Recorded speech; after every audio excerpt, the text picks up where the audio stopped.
Welcome into another edition of Sports Junkies. I'm Steve Sparky Fifer, along with Gery Woelfel of the Racine Journal-Times down at the other end of the table. Another coach in this week to talk some high school football and a very, very good program this year from Racine Horlick. He is Coach Brian Fletcher. Coach, thanks for coming in. Oh, thanks for having me, guys. I got to admit, I'm shocked, surprised, taken back. At the beginning of the year when we went over our season preview, we didn't have... going undefeated. That's no, I didn't. That's not true. No. Drinking that Pecati Kool-Aid. That's not true at all. There we go. That's fine. I'll take it. He's got you tabbed already. Everybody has me tabbed and they follow the videos. But everybody thought that this was a year that you guys were going to reload, be a little bit younger, and then next year would probably be your year. And you guys have come out, and maybe different than years past where, you know, last couple of years you were throwing the ball a little bit more, and this year it seems to be a ground and pound and just beat people into submission. Yeah, I think we're in a situation now where I think each year we're going to graduate a good senior class, and hopefully the next group of seniors can step up to the plate and do what this senior class did. We stubbed our toes on a couple of games. We lose to Franklin by 3. 2 weeks ago we lose to Bradford by 1 in a game that I felt we really should have won. But I think our program is kind of running in the right direction now. We're doing some things in the off season. So that you don't have that one group of kids that graduates and then you're waiting 3 years for the next group to come up. Did you think the running backs were going to be as good as they are this year? I mean, the numbers have been crazy. Yeah, I mean, we knew Devin Berry was a talent. He was a little injury prone last year. He was banged up. I think he missed about 4 or 5 games last year. So we kind of knew that he was a good talent. He did a really nice job in our JV program 2 years ago. And then Aaron DeFord has just really stepped up. I think he's probably been the biggest surprise in our program. You had a game earlier this year. Maybe you've had more than one, but I remember talking about on this video, trying to remember, where you had 2 guys, both of them were over 200 yards in one game, right? Right. I mean, that can't happen very often in high school football. Not very often. It's one thing to get one guy over 200. Right. And when I saw we had 2 guys, I mean, that's a credit to our offensive line, though. I mean, we've got a great offensive line. Our offensive line coach, Eric Probilski, always says, you know, those guys they work the hardest, they're known the least, and they are the reason. And, you know, we've got a good group of kids up front. I got to tell you something quick before Gary talks. I was at a game. Right, I was at a game in Muskego early on in the year, and they were playing Oconomowoc or whatever, and they had a running back score a touchdown, and I just started laughing. The announcer says, so-and-so on the touchdown, blocked for by, and named off the entire offensive line of the awesome. PA. I'm like, that's pretty cool. You know, you never hear the offensive lineman get their name on the PA by the PA announcer, so I thought that was a pretty Tom sweet Fifer, deal. You got to get that done. Yeah, that's a pretty cool deal. Yeah, you're 4-4 right now, correct? Right. You start out the season 1-3, and to a lot of people, the season was over. What was going through the mindset of you and your players at that point? You look at our first 4 games. I mean, we have arguably one of the toughest schedules to start off the season. And you look at Burlington having a great year. We open up with McWanago, and then we play Burlington, and then we have Franklin and Oak Creek to open up the conference. So we knew that the front end of our schedule was very heavy the last 2 years. We wanted to go 2-2 in that split minimum. You know, you always want to split at least one of the Oak Creek Franklin games. And we thought we had a shot against McWanago, and that game was a 1-score game late in the fourth quarter.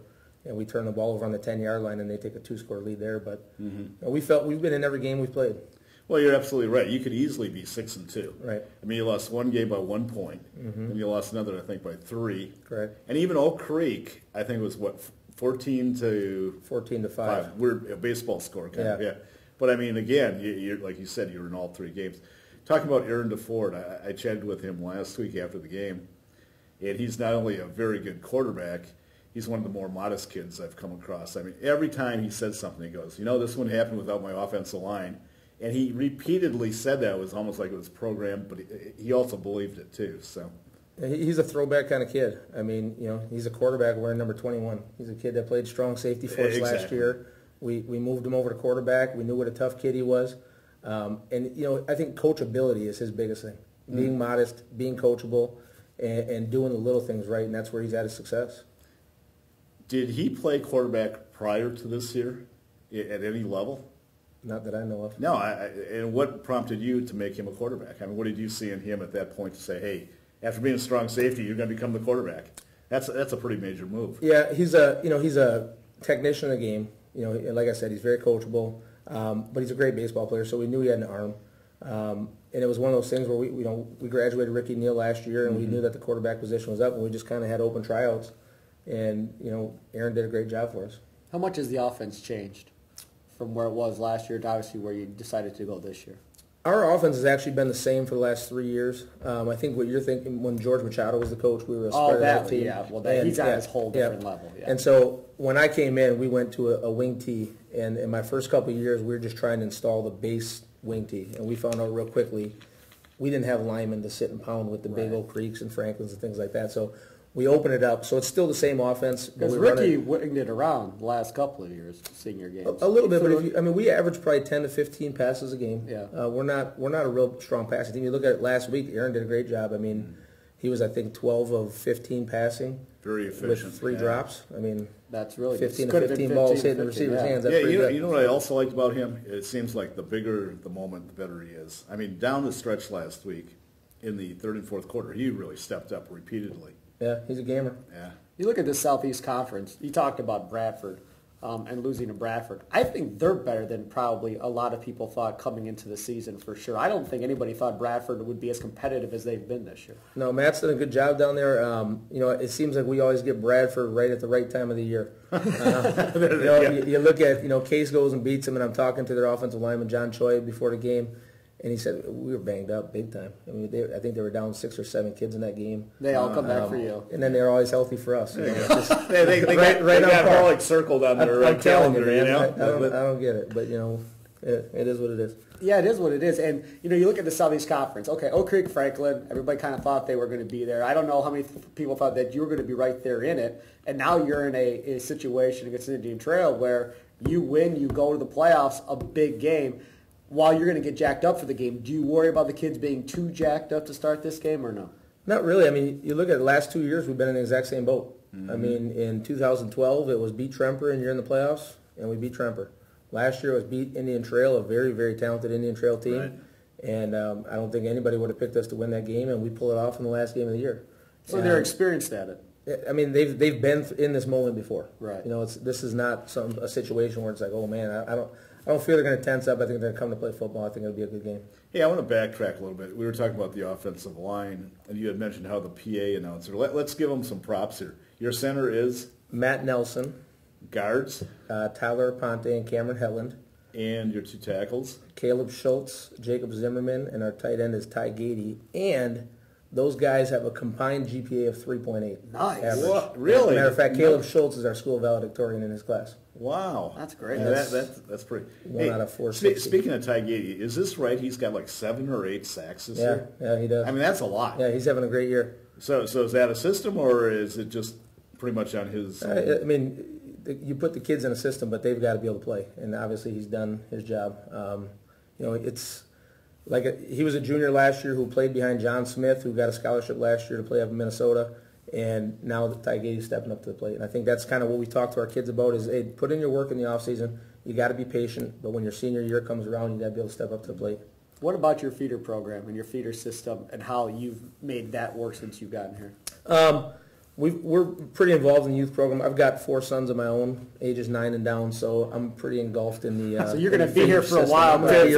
Future rebels in the making. Yeah, we've got a class of 2023, 2025, 2027, 2029, and my wife is pregnant with our first daughter. Is that right? Yeah, congratulations. So that's 2033. You're going to have a full head of gray hair by the time you're done. Yeah, I'm working on it. A little adjustment, man, will be all right.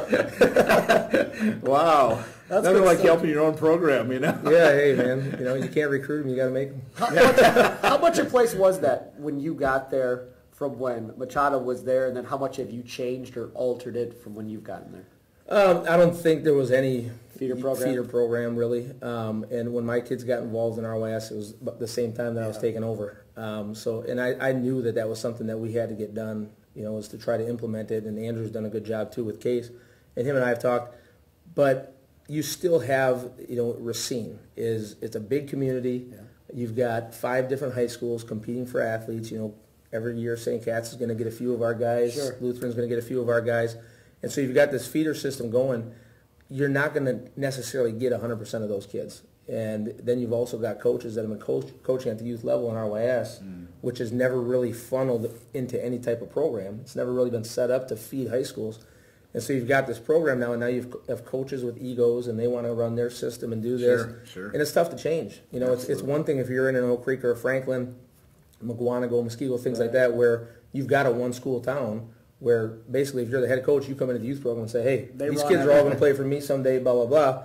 I don't they have run that their luxury. offense. They run everything they want them to run. Right. I mean, absolutely. It just becomes a machine in a one-school town. That's why so many coaches like being in that situation. Right. Okay, so let's look at it from that perspective then. From the talent that you see coming up, is there a bunch of talent coming up now in Racine through this feeder program? Yeah, I mean, like my son's team, we've got 3 teams right now in the youth program. Now they're younger, and in the last 3 years they've got 2 losses amongst the 3 teams. So they're doing a nice job. And again, it's coaches that are buying into a system, and the coaches that are buying into the system and following the system and doing what we're asked, they're having success with it. Now, are they going up with the kids each level? Yep. Is that how that works? Yeah. You don't have coaches staying at the same level, so you get your system all the way up to one level, and then you run into this coach who doesn't want to do anything? Right. My son's 9 years old, and from each level down, we've had the same coaches with those kids since they've been 5 or 6 years old. And so really, it's as long as the coaches stay with the teams, it's a matter of finding a coach at that midget level, the youth, the 5 and 6-year-olds, and try to groom those guys as they come up. I got one final question for you. I was talking to DeFord last week, and he said, man, Coach gives the greatest pregame pep talks I've ever heard. And I said, really? He goes, yeah, our locker room was pretty quiet before the Case game. And all of a sudden, Coach comes in, and he goes, wow.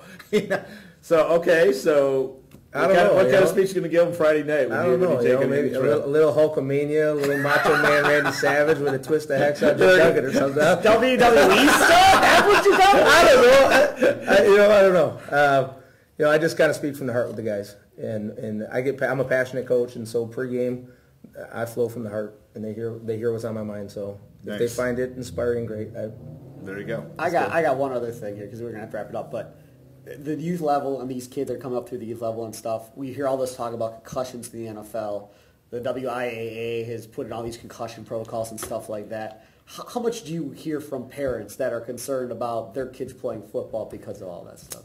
I think there's a legitimate concern out there. What I would tell parents and what I do tell parents is I think football's right now at the safest point it's ever been in terms of coaches' knowledge of concussions, officials, and the helmets that they're wearing. Mm-hmm. I think one of the biggest things that I found with helmets is, the old school helmets we wore with rigid padding. Right. Yeah. Now they've got the inflatable helmets, and we talk to our kids all the time about making sure that there's air in those pads. Because, with the old school helmets, you didn't have to worry about the pads losing foam. Right. With the new helmets, if those, when it gets cold weather, those helmets tend to deflate. Really. And so we got to make sure we've got pumps all the time. And so any other youth coaches that you're using inflatable helmets, keep a pump with you and make sure that those helmets are snug before the kids hit the field. Yeah, because you're not paying attention, then they could lead to injury. Right. So you're actually losing air in those helmets, and the helmet's not what it was when it was being tested on the line. See, I'm glad I asked. That's a good tip by Coach Brian Fletcher from Racine. Horlick, they're in a must-win situation against Indian Trail. Win. And Brian the Hulk Fletcher. Brian the Hulk Fletcher, I guess, sure. Win, and they're in, and they go on to the playoffs. We'll continue to talk about Racine Horlick football. Good job, Coach, this season. Thank you. Appreciate it. That'll do it for another edition of Sports Junkies, talking high school football right here at the RacineSportsZone.com.